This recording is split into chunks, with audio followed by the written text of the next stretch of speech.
सोच रहा था कि बड़ा मैंने वो इंटरव्यू किया इमरान खान का, और कल वैसे भी इलेक्शन है, बिल्कुल ये बड़ा जबरदस्त हो। मैंने उनको टिक आउट करने की कोशिश की है। मुझे ऐसा लगता है कि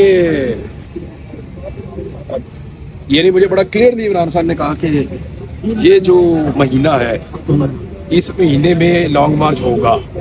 तो मैंने कहा जी इस महीने में अनाउंसमेंट होगा, मैंने नहीं, लॉन्ग मार्च हो जाएगा इस महीने में। वैसे सर वो सितंबर का भी कह रहे थे कि बड़ा नहीं, अब वो सितंबर में अनाउंसमेंट हो रही थी कि मैं ऐलान करूंगा, मैं ऐलान करूंगा, वो ऐलान नहीं किया, लेकिन वो कह रही इस महीने में लॉन्ग मार्च होगा। बहरहाल मुझे ऐसा लगता है कि now people are begging for long march.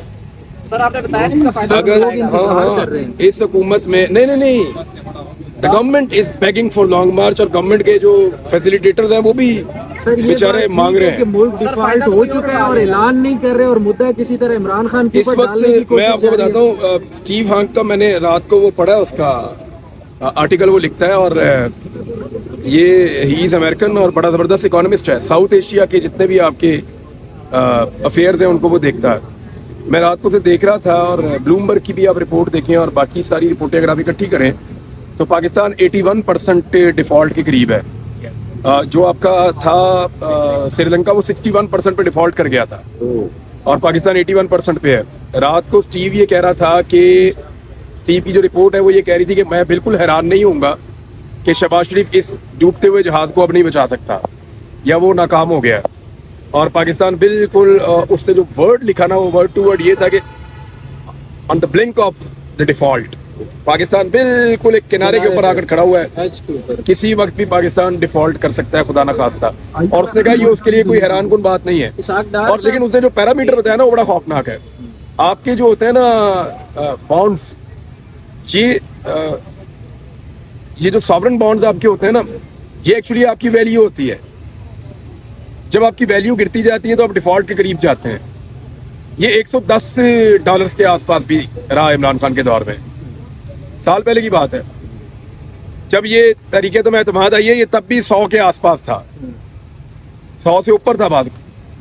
और एकदम जब तरीके तो मैं एतमाद आई है तो ये 70 को आके टच किया था। तो हमें लगा था कि ये बहुत ज़्यादा पाकिस्तान के जो बॉन्ड्स हैं वो नीचे चले गए तो पाकिस्तान को नुकसान होगा। तो अभी ये 40 से नीचे है, 35, और ये 60% का डिप लगा है with in this time period, regime change के बाद। हाँ, और ये सबसे बड़ा पैरामीटर करार दिया जाता है कि कोई कंट्री डिफ़ॉल्ट की तरफ जा रही हो, खुदा ना खास्ता। इनके पास आखिरी उम्मीद ये थी कि इसाक डार साहब जाएं और जाकर IMF से कोई रीनेगोशिएट कर लें।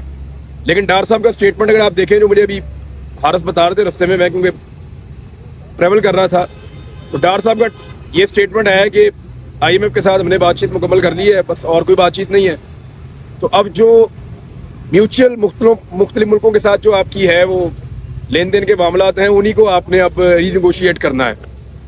यानी आप फिर सऊदी अरब के पास जाएंगे, फिर बाकी मुल्कों के पास जाएंगे, उन्हें कहेंगे डिफ़ॉल्ट करने वाले बचा लें आप हमें। यही ऑप्शन बच गया है।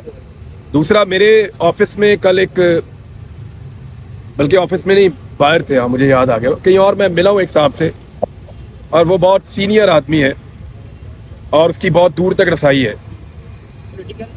और नहीं, वो पॉलिटिकल आदमी नहीं, टेक्निकल आदमी। उसने मुझे बताया कि 1,87,000 LCs पेंडिंग है। कराची में पेंडिंग है, और ये ये भाई साहब बैठे हुए हैं, इनको पूछो इससे क्या होता है। 1,87,000 आपकी LCs पेंडिंग है। आप सिर्फ पाकिस्तान के अंदर डॉलर को दबा के रखना चाहते हैं ताकि डॉलर की आप प्राइस को नीचे ले आएं। इससे जब कंटेनर्स की लाइनें लग गई हैं ना पीछे, होता क्या है कि आपकी जॉब्स खत्म होना शुरू हो जाती हैं। आपकी 40% इस मरतबा कपास कम पैदा हुई है, वो आपने बाहर से लेके अपने ऑर्डर पूरे करने हैं ना, आपकी इंडस्ट्री का पट्टा बैठ जाएगा। अदरवाइज आपको ये खोलनी पड़ेगी LC। जैसे ही आप ढीला छोड़ेंगे कि ये बहुत लंबा प्रेशर पीछे से चल रहा है, तो ये एकदम आपके डॉलर के ऊपर इसका इम्पैक्ट आएगा। और मुझे जो कल साहब मिले हैं, अल्लाह ना करे, लेकिन जो उन्होंने बात की, उन्होंने कहा जी ये 300 रुपए तक डॉलर शूट कर सकता है, वन गो में इतनी स्पीड में जाएगा ये कि आपको समझ नहीं आएगी। क्योंकि जब आप कॉस्मेटिक तरीके से चीज़ों को कंट्रोल करते हैं, जैसे डार साहब ने पिछली मरतबा किया था, तो जब आप ढीला छोड़ते हैं तो वो एकदम 25-30 रुपए की जंप मारता है। तो इस मरतबा जो ग्रिप किया हुआ है वो ज़्यादा बड़ी मुसीबत को ग्रिप किया हुआ है। तो जितना जैसे ही उसको छोड़ेंगे वो एकदम लास्टिक की तरह जो है वो रिएक्ट करेगा। वो सूरत हाल ज्यादा खतरनाक है। ऐसा लगता है कि डॉलर बहुत ऊपर चला जाएगा। उनके साथ सल्यूशन मार्च करेंगे, इसका फायदा किसको होगा? आप तो ट्वीट्स करते हैं कि इसका फायदा कोई और उठाएगा। हाँ, सही बात है। अगर बात आपने कहा कि वो ये इस है, वजह से नहीं कर रहे हैं, आपको आसान मिसाल मैं बता दूं, बिल्कुल आसान। मुझे आपसे एक काम है और आपको मेरे से कोई काम नहीं है, तो अब आप मेरा काम अपनी मर्जी से ही करेंगे ना। लेकिन अगर आपको भी मुसीबत पड़ गई और मेरे से काम पड़ गया तो फिर आप मेरा काम कर देंगे।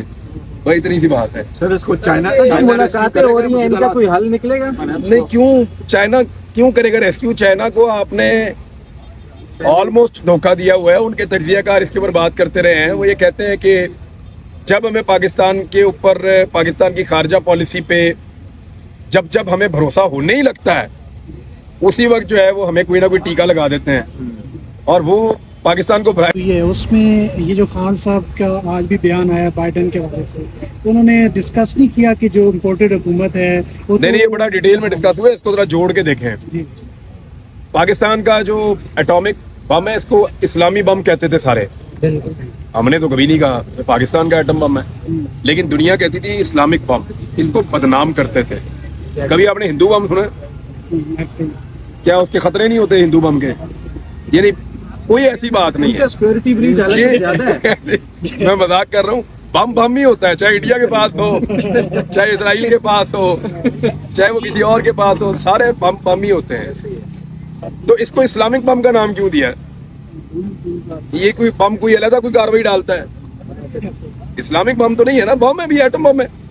लेकिन एक्चुअली उसको बैड नेम देने की कोशिश की गई है कि ये मुसलमानों का है तो ये बड़े एक्सट्रीमिस्ट हैं, तो ये मार देंगे, तो ये करेंगे, वो करेंगे। हमने तो कभी नहीं कहा कि क्रिश्चियन बम है जो हमने कभी नहीं कहा। हाँ, कोई ज्यूज का भी बम नहीं है। हाँ, ज्यूज अब का भी इसको जरा आप समझें कि आपकी एटॉमिक कैपेसिटी या कैपेबिलिटी जो है वो दुनिया को पसंद नहीं है।